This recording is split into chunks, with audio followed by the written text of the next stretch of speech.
Please tell me, what is it about your daughters that made you want to set up? I think for me, the driving force of starting the company was largely a very own personal struggle. My older daughter had atopic dermatitis, and I was using like a really good lotion for her at that point of time, just to realize the doctor said it's not really moisturizing. Okay. So my biggest question was, how can a lotion really not moisturize, right? That's the only job a lotion is supposed to do. And how's it just not doing that? I reached out to a lot of mothers to see what are the options they chose.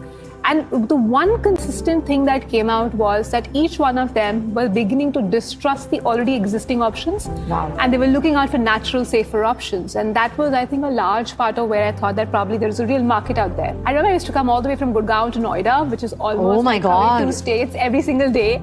But only mothers are crazy enough to say, man, I will not give up till I don't give my daughters the best. You know, it's really funny you say this because, of course, mine has been a very, very different journey. But I think when my daughter was born, when she was born, I was like, okay, so, you know, life's been going fine and I'm doing okay and everyone seems to be all right with me. But now I'm being watched at all times without realizing. There's somebody who's constantly looking at me saying, okay, what is this woman doing? Yeah. And without me realizing, she's going to start imitating and emulating a lot of things about me, which may not be my nicest parts. And I think for me, my daughter really was the reason for me to go into an entire journey onto self-discovery. One thing led to another, to another, to another. And suddenly I was like, I would have never done this had it not been for her. The fact that she was the root cause of me saying, okay, can this be better? For you, it was a product. Yeah. That can there be a better product for my child? And for me, it was like, can I be a better product for my daughter? Right. Yeah, I think as moms, we're all very organized. Oh no, okay, I'm obviously in a minority of moms. No, because organized in the sense that the amount of work that you're doing and the amount of roles that you're playing is just so large. Yeah. And you know, we don't give ourselves credit enough, Shruti, for it, right? And you could be in the middle of, let's say, interviewing me right now, and your daughter has to be picked up from school and you're managing that, and your cook will call you right away to ask what do I cook for dinner.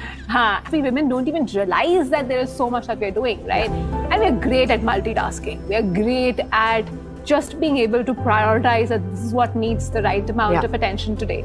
And I think those are the most important skills that you need as an entrepreneur, right? Constantly picking your battles because you don't have like this huge workforce of people who could do it all. Yeah. How do you learn to prioritize every single day? How do you keep everybody in your team motivated to kind of, you know, keep pushing boundaries? Because, you know, it's a very fast-paced, dynamic environment. There's so much you want to do to survive. And when you're doing all of that, everybody is like really pushing their boundaries ahead. What is your involvement with your kids? How busy are you? How much time do you get to spend with them? I don't know if being an entrepreneur makes me a better mom, but it definitely teaches me the value of time. No, I think there's a lot that has changed in the world as well when we were growing up versus when these guys are growing up, right? When I was growing up, I remember my father used to say, engineer ban jao ya doctor ban jao. That was like one thing that would constantly play. Like you choose. Versus now life is very different. My daughter wants to be a fashion designer. The values that you need to bring them up is very different. So I don't really sit after a day's long of work to do their homework. I've taught them to do it independently unless they get stuck on something. Yeah. But what I spend a lot of time with them is to figure out how do I build that personality for them which preps them for the unknown. I don't know what the world 10 years from now would look like, right? 10 years back versus now, world is very different. Access is very different. True. I think there's some really important soft quality that we should train our kids on, because if they have all of this sorted, I'm pretty sure they'll be able to take on whatever challenge comes along their way, right? So I think we do a lot of just generally having conversations with them to build up on a lot of these softer skills for them.